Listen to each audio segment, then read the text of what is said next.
సరళ రేఖలుగా ఉన్నటువంటి ఎస్సులు రెండు ఉన్నట్టు ఉంటాయి. ఒకటి నిలువుగా ఒకటి అడ్డముగా వచ్చి కలిస్తే స్వస్తిక్ ఏర్పడుతుంది అని చాలామందికి తెలుసు. ఈ స్వస్తిక్ అనే చిహ్నము మన భారతీయ సంస్కృతికి సంబంధించింది. ఆ తర్వాత హిబ్రూ మొదలైన వారు ఈ స్వస్తిక్ చిహ్నాన్ని స్వీకరించడం జరిగింది. ఇది ప్రదక్షిణ క్రమంలోని స్వస్తిక్ ఒకటి ఉన్నది, అప్రదక్షిణ స్వస్తిక్ ఒకటి ఉంది. అది ఉత్కృష్టంగా చెప్పరు, అది హిట్లర్ వాడుకున్నాడు దాన్ని. కానీ ప్రదక్షిణ క్రమంలో ఉన్న స్వస్తిక్ గురించి మనం మాట్లాడుతున్నాం. ఈ స్వస్తిక్ భారతీయ రేఖా శాస్త్రంలో కనిపిస్తుంది. ఎందుకంటే దేవతను 3 రూపాలతో మనం దర్శిస్తాం. ఒకటి శబ్ద రూపం, రెండవది రేఖా రూపం, మూడవది ఆకృతి రూపం. ఈ 3. ఇందులో శబ్దం అంటే మంత్ర రూపం, రేఖ అంటే యంత్ర రూపం, మూడవది విగ్రహం. అందుకే మనం ఒక ఆలయానికి వెళ్ళామంటే దేవుణ్ణి చూసి దండం పెడతాం, కానీ దాని వెనకాల మంత్రం ఉంటుంది, యంత్రం ఉంటుంది. ఇది తెలుసుకోవాల్సిన చాలా అవసరం ఉన్నదండి. ఎందుకంటే మన విగ్రహారాధన గురించి ఎవరెవరో మాట్లాడతారు ఏమీ తెలియకుండా. మనకు ఏమీ తెలియదు, కానీ గౌరవం ఉంది. అది కూడా లేకపోతే చేసేదేం లేదు. కానీ మన విగ్రహం వెనకాల ఉన్న విజ్ఞానాన్ని మనం పరిశీలిస్తే, ఒక విగ్రహం ప్రతిష్ఠ చేశారు అంటే ముందు దానికంటూ క్రతువు జరుగుతుంది. ఆ క్రతువులో ఏ మూర్తిని మనం ప్రతిష్ఠ చేస్తున్నామో అది మంత్రం చెప్పిన ధ్యానమూర్తిని అనుసరించి విగ్రహం కల్పన చేస్తారు ముందు. అలా శిల్పం చేసిన విగ్రహాన్ని అధివాసాలతో శుద్ధం చేస్తారు. కానీ ఆ తర్వాత చేసేది మంత్రాన్ని కొన్ని లక్షలు దాని నిర్ణీతమైన సంఖ్య జపం చేసి దాని సాంగోపాంగంగా హవనం చేస్తారు. దాన్ని అంటే మంత్రం సూక్ష్మశక్తిగా మారే ప్రక్రియ ఇది. అలా చేసిన తర్వాత దాన్నంతటి కలశముల్లోకి పంపిస్తారు. అటుపై యంత్రమునందు దాన్ని ధారపోస్తారు. ఆ తర్వాత సంస్కరింపబడ్డ విగ్రహాన్ని దానిపై ప్రతిష్ఠ చేస్తారు. ఇంత ఉన్నదండి విగ్రహారాధన వెనకాల విజ్ఞానం. కనుక మంత్రము, యంత్రము, విగ్రహము అని 3 ఆకృతులు.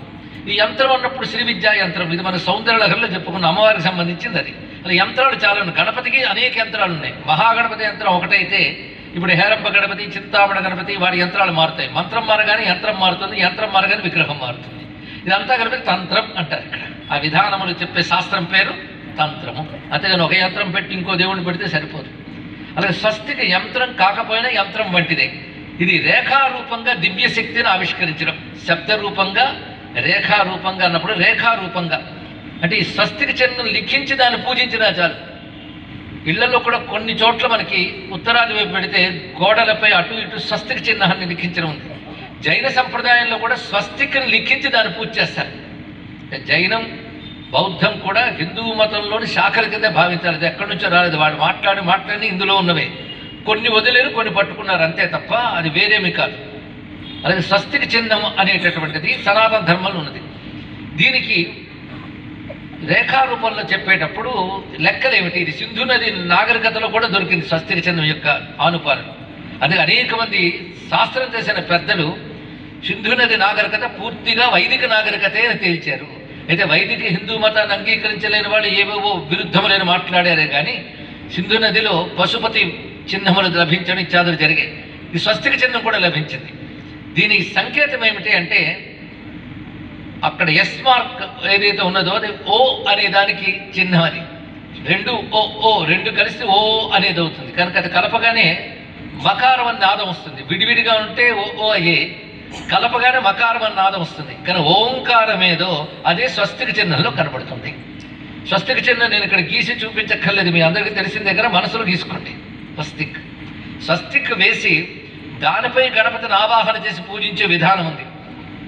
గణపతి మహామంత్రాన్ని అందులో ఆవాహన చేసి ఆవరణ దేవతలందరినీ అందులోనే ఆరాధన చేసే ఒక పూజా విధానం ఉంది. ఇది మలయాళ దేశంలో అంటే కేరళ ప్రాంతంలో ఇది ప్రసిద్ధిగా ఉన్నది. గణపతి ఉపాసనలో ఇది ఒక విధానంగా చెప్తారు. అలాగే స్వస్తికి లిఖించేటప్పుడు ఒకవైపు పసుపుతోనూ ఒకవైపు బియ్యం పిండితోనూ దాన్ని లిఖిస్తారు. ఆ లిఖించిన తర్వాత దాని యందు దేవతను ఆహ్వానం చేస్తారు. గణపతిని ఆవాహన చేసి దాని యందు మంత్రసహితంగా ఆవరణ పూజ చేయడం కానీ షోడశోపచార పూజ చేయడం కానీ చేసి ఆ తర్వాత ఆ పూజ చేసిన దాని యొక్క శక్తిని హవనం చేస్తారు. మళ్ళీ తర్వాత స్వస్తిక చిహ్నంలో మనం పూజించిన పిండిని పసుపుని కూడా మంగళంగా వాడుకోవడం అనేది కనబడుతుంటుంది. అంత స్వస్తికి అంత ప్రాధాన్యం ఉన్నది. అందుకే శాస్త్రంలో స్వస్తి శ్రీ గణేశాయ నమః అనే మంత్రం అందరూ చేసుకోవాల్సింది మంత్రం. ఒక మహాపండితులు సంస్కృత గ్రంథాన్ని తెలుగులోకి తీసిన ఒక ఆయన ఈ స్వస్తి శ్రీ గణేశ ఉపాసనతోనే ఉంటారు కనుక ఆ మంత్రం రాసే ప్రతి చేస్తారు ఆయన. స్వస్తి శ్రీ గణేశాయ నమః. ఆయన ఎవరో కాదు, ఆచార్య పుల్లెల శ్రీరామచంద్రుడు గారు. చాలా మంది పరిచయం ఉంటుంది.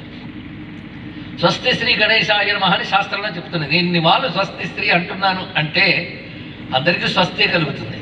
స్వస్తి శ్రీ చాంద్రమానేన ఇత్యాదులన్నీ మనం చెప్తారు కదా. స్వస్తి శ్రీ అనడం మన సంప్రదాయం. అది కూడా గణపతి స్వరూపంగా చెప్తున్నారు. స్వస్తి అనే మాటకు అర్థం ఏంటంటే పూర్తి అయిపోయిందని అర్థం కాదండి. స్వస్తి చెప్పాడు అంటే పూర్తి అయిపోయింది, గోవింద అన్నాడంటే అయిపోయింది, ఈ అర్థాలు మనం తీసుకుంటాం. కానీ స్వస్తి అనే మాటకి శుభము ఉండుగాక. అస్తి, అస్తి అంటే ఉన్నది, ఉండుగాక అంటే భవిష్యత్తు అయిపోతుంది. ఎప్పుడు ఉండుగాక, ఉండుగాక అంటే ఎప్పుడు ఉంటుందండి, ప్రతిరోజు రేపు రేపు రేపు అన్నట్టు ఉంటుంది. కనుక స్వస్తి అంటలో శుభము ఉన్నది అని అర్థం. వేదములు స్వస్తి సంబంధమైన మంత్రములు చాలా ఉన్నాయి. స్వస్తి చెప్పారు, స్వస్తులు చెప్పడం ఉంది, స్వస్తులు అని కూడా మంత్రములు ఉన్నాయి. శాంతి మంత్రాలు కూడా స్వస్తితోనే మంత్రములన్నీ ఉంటుంటాయి. అందుకే స్వస్తి అనేది శాంతికరం కూడా. శుభము మేలు, శుభము మేలు ఉన్నది, మంగళము ఉన్నది అనే భావం స్వస్తి అనే మాటలుంది. కానీ స్వస్తి అనగానే ఎప్పుడూ మనకు శుభం ఉంది ఉంది ఉంది ఉంటుంది ఉంటుంది అంటే రేపు రేపు ఉంటుంది కాదు, ఇప్పుడు ఉంది. కానీ స్వస్తి అనేది చాలా మంచి పదం. ఈ స్వస్తిలో ప్రసిద్ధి చెందిన ఒక మంత్రం ఉంది. స్వస్తిన ఇంద్రో వృద్ధశ్రవాః, స్వస్తిన పూషా విశ్వదేవాః, స్వస్తిన స్థార్క్షో అరిష్టనేమిః, స్వస్తినో బృహస్పతి దదాతు విశ్వవేదాః. ఇక్కడ స్వస్తినో విశ్వవేదాః. ఈ మంత్రం చాలా మంది తెలిసింది. ఎన్ని పాదములు ఉన్నాయి ఇందులో? 4 పాదములు, 4 స్వస్తులు ఉన్నాయి. మీరు స్వస్తికి చిన్న ఒక్కసారి చూడండి. యస్మాత్ గీతలు పైన క్రింద పక్కల్లో 2 కలిపితే ఎన్నయ్యి? 4. గ్యాప్ లేకుండా మొత్తం కలిపి చూడండి, చతురస్రం ఏర్పడుతుంది. అంటే దేంట్లో ఉంటుంది? చతురస్ర గర్భితంగా ఉంటుంది. గణపతి చతుర్భుజుడు, స్వస్తికి చతుర్భుజములతో ప్రకాశిస్తున్నది. అంతేకాదు స్వస్తిన ఇంద్రో వృద్ధశ్రవాః, స్వస్తిన పూషా విశ్వవేదాః, స్వస్తిన స్థార్క్షో అరిష్టనేమిః, స్వస్తినో బృహస్పతి దదాతు. ఇందులో దేవగణములు వచ్చే చూడండి. ఇక్కడ ఈ దేవగణముల పతి ఉన్నాడు. ఇందులో దేవగణములతో సహా గణపతి ఉన్నాడు కనుక స్వస్తి మంత్రములోనే ఉన్నాయి. కనుక ఈ మంత్రము ప్రణవంగా ఎలా చెప్పబడుతున్నది అంటే, ప్రణవంలో అకార ఉకార మకార తురీయములనే 4 భూమికలు ఉంటాయి. ఈ 4 భూమికల చిహ్నంగానే ఈ 4 రేఖలు కూడా కనబడుతున్నాయి. కానీ అది ప్రణవానికి సంకేతము, స్వస్తి అనబడేటువంటి భావానికి సంకేతం. అక్కడ 4 స్వస్తులు చెప్పడం చతుస్సంఖ్యా స్వరూపుడైన గణపతిని మనకు తెలుస్తున్నది. అందుకే స్వస్తి శ్రీ గణేశాయ నమః అని చెప్తూ స్వస్తిని మనం భావన చేస్తున్నాం. ఇది అనాదిగా భారతదేశంలో ఉన్నటువంటి సంప్రదాయమే.